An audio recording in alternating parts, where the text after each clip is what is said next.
This is part 3 of Oracle of Ages, and I'm just going to apologize in advance. About 4 of the 6 minutes of this part are talking to the Maku Tree. Well, it's just like the first part we had, really. It really is. There's just a ton of cutscenes, which, you know, it's good at setting up the game, and I think we do gotta have them. You know, at least it doesn't take us 2 hours to get out of the first area, Twilight Princess and Skyward Sword.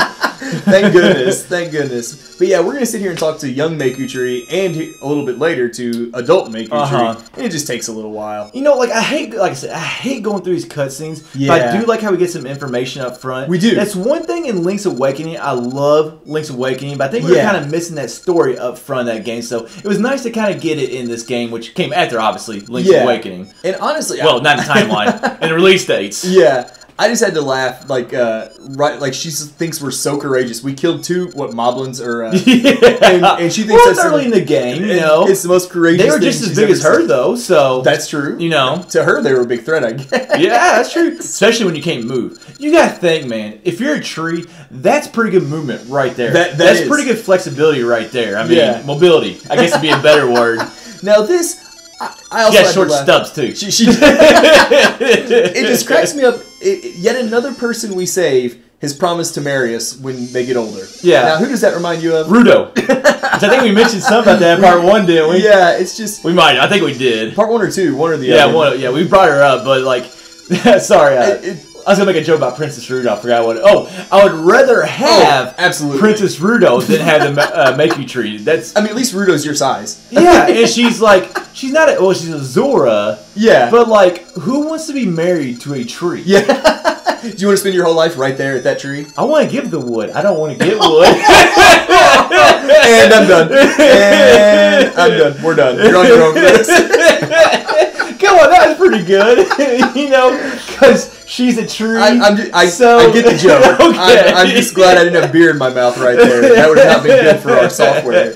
Oh my gosh. Okay, back on track now. But I agree, yes, Rudo would have been an improvement over the Maku Tree. But it's funny, though, once we come to the future, like, her memories I'm sorry, the present. That's going to throw me off. I'm probably going to say future a couple times, too, actually, but present, you're right. Yeah, her memory's kind of out of sorts. Because what happened in the past and what Baron has done to her in the past. Yeah, so she thinks we promised to marry her, and not the other way around, and she's so disappointed. Yeah, we didn't promise crap. Yeah. She's so disappointed when we tell her, no, that's not why we're here. Well, she has been waiting for 400 years. I mean, we saw... okay, first of all, well, you know, let's not... I love women. Anyways. We do.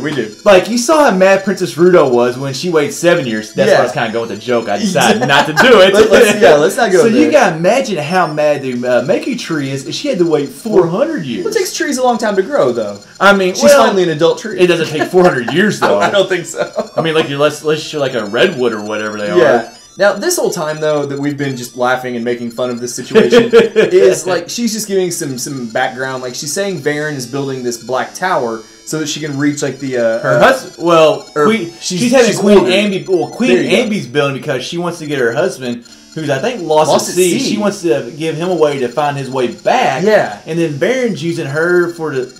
Somehow with the tower to do... The power of sorrow or shadow. Yeah, or something like that. I don't know. They didn't do a very good job explaining it. There's a lot of things I thought, like, early on in this game were kind of confusing. And, like, I know it's a handheld. You're not going to get, like, a huge, great story. But there's just some things I thought they could explain a little bit better. Well, about halfway through the game, I forgot why I was doing what I was doing. Well, that's every Zelda game for me. But at least she does give us, like, this... a Seed Satchel. Yeah, which is the first time we've had this in any Zelda game. And it's pretty cool because we're going to get...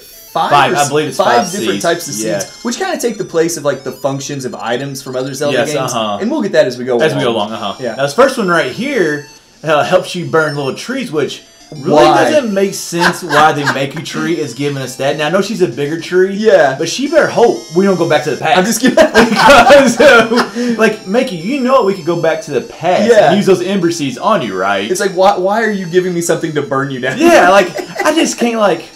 Smokey the Bear is not happy with the Maku Tree at all. Not at all. But we can also use those. And that one shield has a lot of mold on it. It's like it doesn't make sense for it to be green. You think it's brown. I mean, I guess you could. Well, I haven't seen a Lowe's. in L City, so I don't know where he's getting spray paint. Me neither. But I'll tell you what, though, I almost never use the shield at all. Like, neither one of us uses shield in 2D or 3D games. It's just not really. what we do. So I mean, we're offensive guys. We are. You know, we're going to attack. We're offensive in a lot of ways.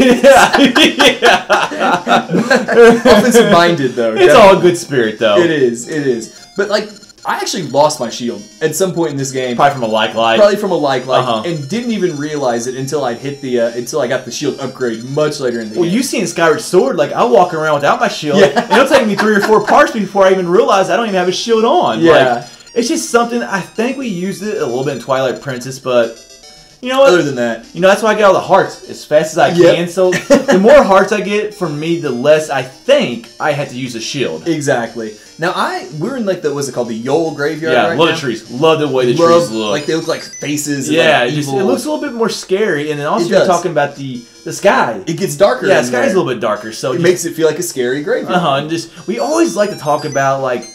I don't think some people realize these days, and maybe the younger generation, like. How hard those graphics work back in the day. Like, we talk a lot about 2D, like, older 2D games. Like, the detail that goes into them. And, like, just back in, like, when we were growing up, that was just big things right there. Touches. Yeah, just, like, really good detail. And I like seeing, like, the tiles in the shape of a skull when we were getting the graveyard key in that little shrine or grave or that reminded me a lot of the final room in the original Legend of Zelda. Didn't it have almost that same look right there? Yeah, in the original, where you fight Ganon, obviously, so... So it's nice to like. I guess the main antagonist is not always Ganon, so that's true. But now that we've got the key, this will wrap up part 3 of Oracle of Ages.